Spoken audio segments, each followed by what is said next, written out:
Well, hello everyone. Welcome to this week's assembly. It's Friday, 19th of June, and I'm here in my own house today, not in the office, and I'm not wearing a shirt and tie.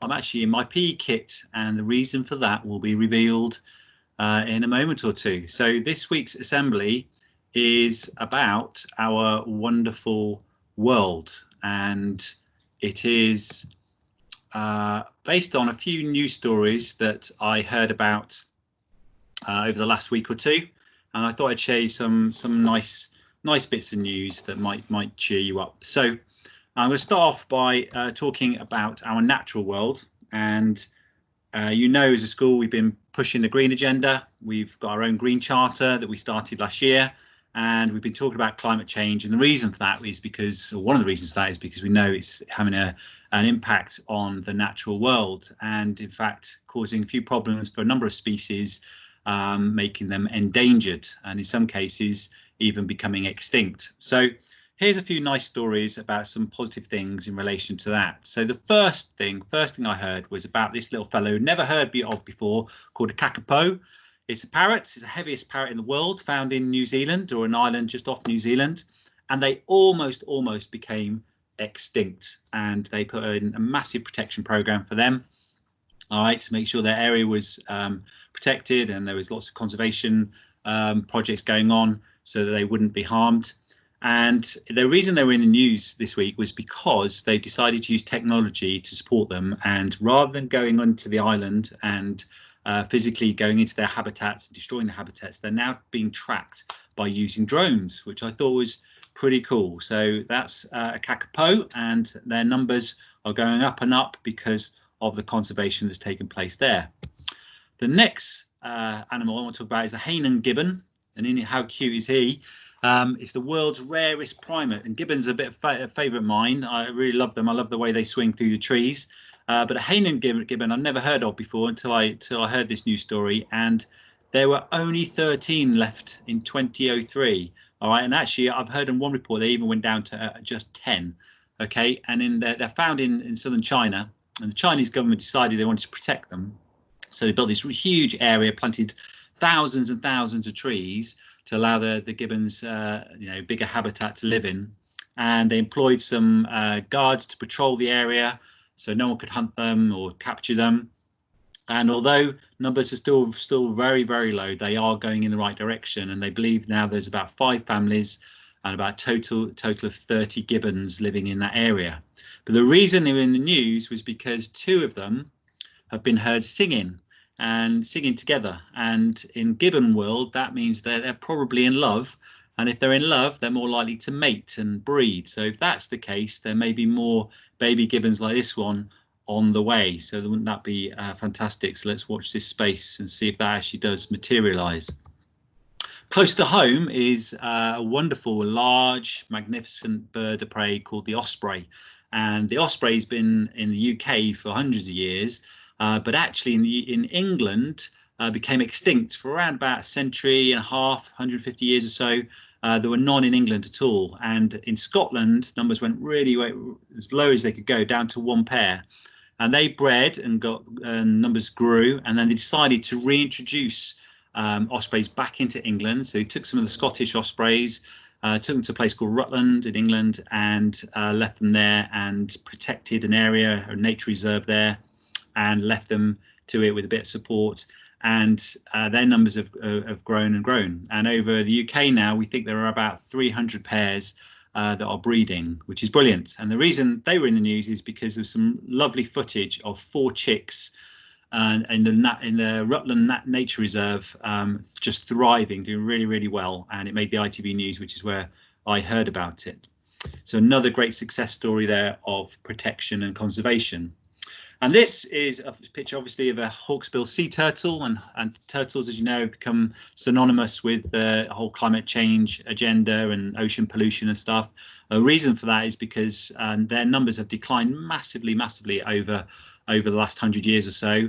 I believe 9 million were hunted over that period for their shells, and a turtle was in the news this last week because she was seen to lay 80 eggs on a beach in Thailand on an island called Koh Samui, and Also, the leatherback turtle nests have been seen this year, have been more in number than ever before in the last, well, not ever before, but in the last 20 years. And the reason they think that is because of COVID-19, fewer people going to the beaches, less tourists in Thailand, so they're less damage, less impact on their habitat. So that's why they think there are more nests and then more eggs being laid. So if that's the case, there should be an increase in their population over the next few years. So hope for all those species. So I thought there were some nice news stories to share with you about our natural world. In our sporting world, well, if you're a football fan, it's been a great week. I imagine you probably enjoyed the restarting of the Premier League. If you're a Plymouth Argyle fan, last week you were promoted to League One, which is great news. Well done to you. But I'm a Doncaster Rovers fan, and we are in League One, and that's doubly good for us because I'm going to get to enjoy not only Doncaster Rovers winning the league next year, but thrashing Plymouth Argyle, and I'll be able to take the mick out of Mr. Gluyas when we do so. Okay, so that's great news for me. Also in the sporting news this week was obviously Marcus Rashford and all the work he's been doing in getting the government to support children who normally get free school meals, making sure they get their food vouchers over the summer holidays as well. And Jesse, his best friend, my son Jesse, has been speaking to him, and he's chuffed to bits with what the government has decided to do. So I'll be sending my best wishes to him and thanks to him via Jesse, and hopefully he'll continue to do some of the great work that he started.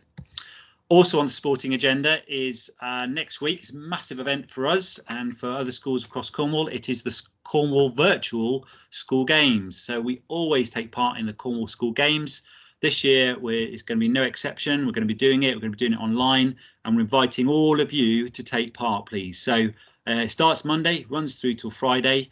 All the activities are on Show My Homework. Mrs. Riley has been posted them up there. You've got this weekend to practice if you haven't already started, but you need to get ready for Monday, because at 10 a.m. on Monday morning on the Cornwall School Games website or Facebook pages is the opening ceremony. So make sure you log into that, okay?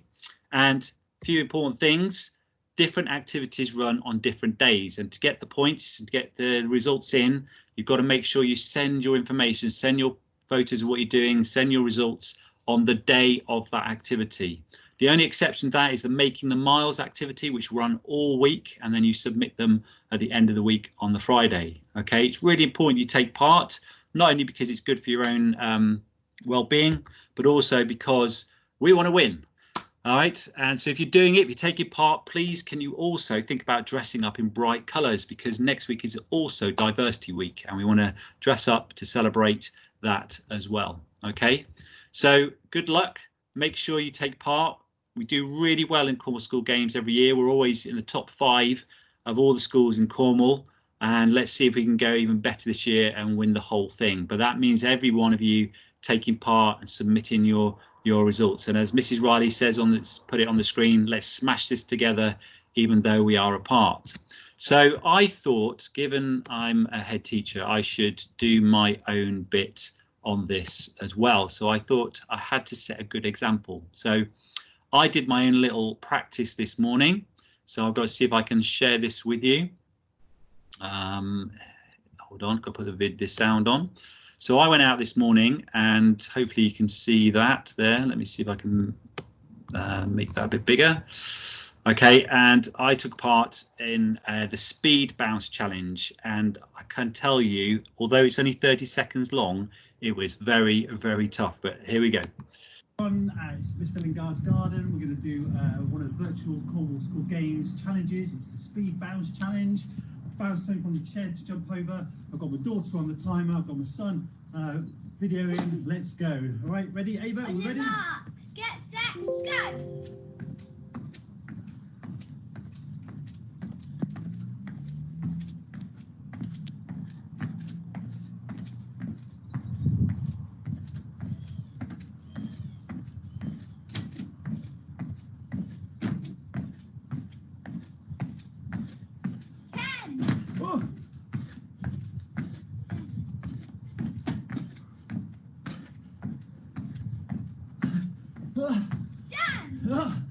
Oh my gosh. Over to you. Let's see what you can do. There we go. All right. So hopefully you've been inspired by my amazing athleticism and nearly breaking my ankle on the during the activity there. So okay, so apart from sporting world, we've also got our diverse world, and as I said, it is School Diversity Week next week, and that is a national celebration of the lesbian, gay, bisexual and trans communities, and making sure we really promote equality for them. So what do we have to do? First and foremost, we have to recognise diversity, all right, and make sure we understand what it's all about. And then we have to take responsibility for tackling all the bullying issues, the homophobic, biphobic, transphobic bullying that takes place. All right, we know life can be tough for many of us, through, you know, no matter who we are. But if sometimes if we're from a minority group, we can get bullied even more so. So let's make sure we recognise it and we take responsibility to tackle it as well. Okay, and just like Black Lives Matters campaign is for everybody, not just for black race, but for everybody, for white people, for Asian people, and so on. This Diversity Week is for everyone as well, whether you're LGBT plus or not. All right, it's important that we all get behind it and all do our bit. So Miss Kelly has put together some challenges for you, and we're going to be sending these out to you on Monday. All right, and you want you to take part if you can. All right, so it's a house competition. There's loads of points available, and we're inviting you to make a diversity cake, a flag, or a logo. All right, read the details on the attachment that comes out on Monday. All right, and then if you can take part, please do submit your entries by email to Mrs. Kelly, and I've given her loads of house points to dish out for those that not just enter but also do a sterling job as well. So we look forward to seeing those. Moving on from our diverse world to our creative world, and did you know that the creative industry in this country is massive? We're really lucky to have all the creative arts that we have in this country. Genuinely really privileged, because many countries don't have what we have. And drama is thriving at school, as you know, and Mrs. Farrow decided to put on a drama house competition for you to reenact a famous scene from a well-known movie. Well, again, just like my sporting attempt earlier in the assembly, I've tried to create a scene from a famous film, and here it is. No laughing please. And there we go. So I borrowed a prop. Well, I didn't borrow a prop. I was given a prop actually by Mrs. Brown a few years back, so I thought I'd put that into good use. And you sort of have to try and imagine me without a beard. I don't think the beard works particularly well, but there I am. Ignore the background. That's my daughter's bedroom. Okay, so see if you can work out who I am and what film I'm from. Okay, so that's the assembly for this week. Make sure you take part in Cornwall School Games next week. Make sure you celebrate diversity, and please enter that house competition as well. You've got one weekend left, this weekend left, to get your drama house entries in as well. Miss Farrow has extended that deadline to Monday, so we look forward to seeing those too. Have a lovely weekend, and I'll see you very soon.